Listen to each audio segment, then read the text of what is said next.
Bonjour à tous! Il y a peu, nous avons réalisé un râtelier à foin pour que Linda et Bohem puissent être au foin à volonté cet hiver. Et j'ai profité de l'occasion pour vous filmer sa réalisation et vous en faire un tuto. Nous avons donc créé un râtelier à foin afin de pouvoir y mettre une botte ronde d'environ 1,20 m de diamètre. Nous l'avons placé au bord du pré afin d'y avoir accès facilement et de pouvoir facilement y faire rentrer les bottes. Les chevaux ont donc accès à 3 côtés du râtelier et le dernier côté se situe à l'extérieur.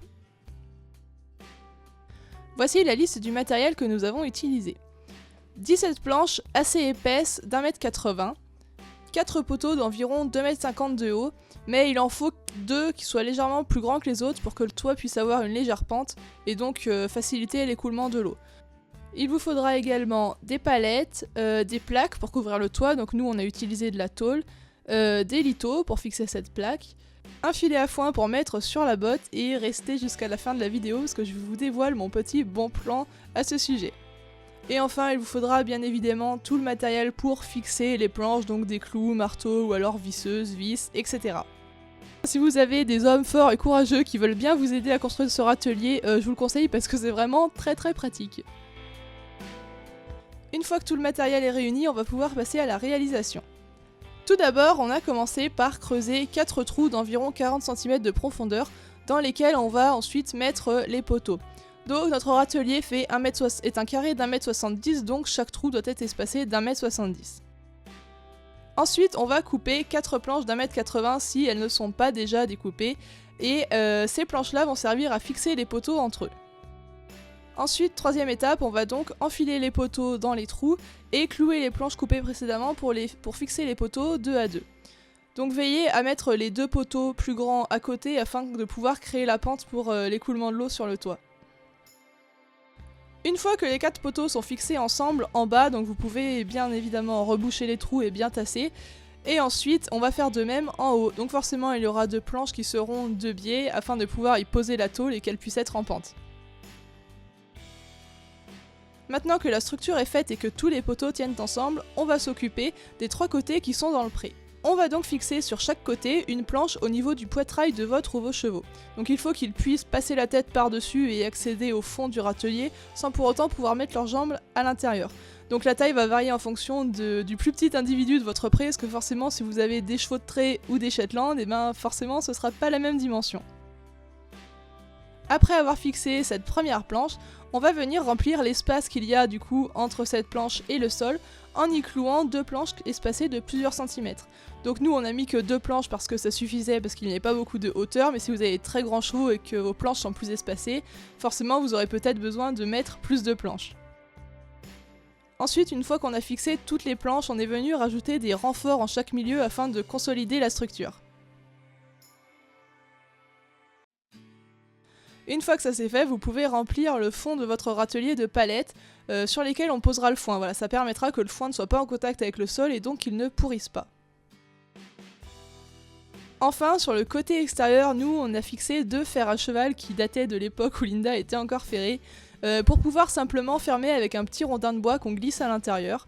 Donc en soi ce n'est pas très utile, mais c'était au cas où que quand il n'y avait plus trop de foin, qu'elle ne passe pas par-dessus et qu'elle ne s'amuse pas à sortir. Voilà, c'est une petite sécurité en plus.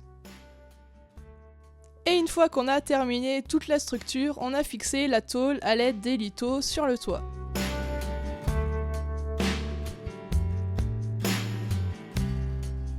Et une fois que le râtelier est terminé, il ne vous reste plus qu'à mettre la botte de foin et à y fixer le filet. Alors, concernant mon petit bon plan pour le filet à foin, moi je voulais mettre un filet à foin pour plusieurs raisons, pour qu'elle soit en slow feeding, donc ça je vous en ferai je pense une vidéo dédiée à ce sujet-là. Voilà, donc je voulais mettre un filet, mais j'avais pas forcément les moyens d'investir dans un filet spécialisé pour les bottes de foin pour les chevaux, parce que c'est vite plus d'une centaine d'euros, et voilà, là tout de suite je pouvais pas investir dedans. Et du coup j'ai pris un filet en fait pour les remorques de voiture, donc celui-là il fait 2,50 m par 4 mètres. Les mailles elles font 4,5 cm de diamètre, donc ce qui est très bien, et en plus il n'y a pas de nœuds aux intersections, donc ça si vous prenez des filets qui ne sont pas dédiés aux chevaux, c'est vraiment le point sur lequel il faut faire attention. Faut pas qu'il y ait de nœuds aux intersections tout simplement parce que sinon ça risque de faire mal aux gencives de votre cheval. Donc pour le moment j'en suis vraiment ravie, et en plus il ne m'a coûté qu'une vingtaine d'euros, donc vous voyez que c'est vraiment très peu comparé au prix habituel dans les magasins spécialisés.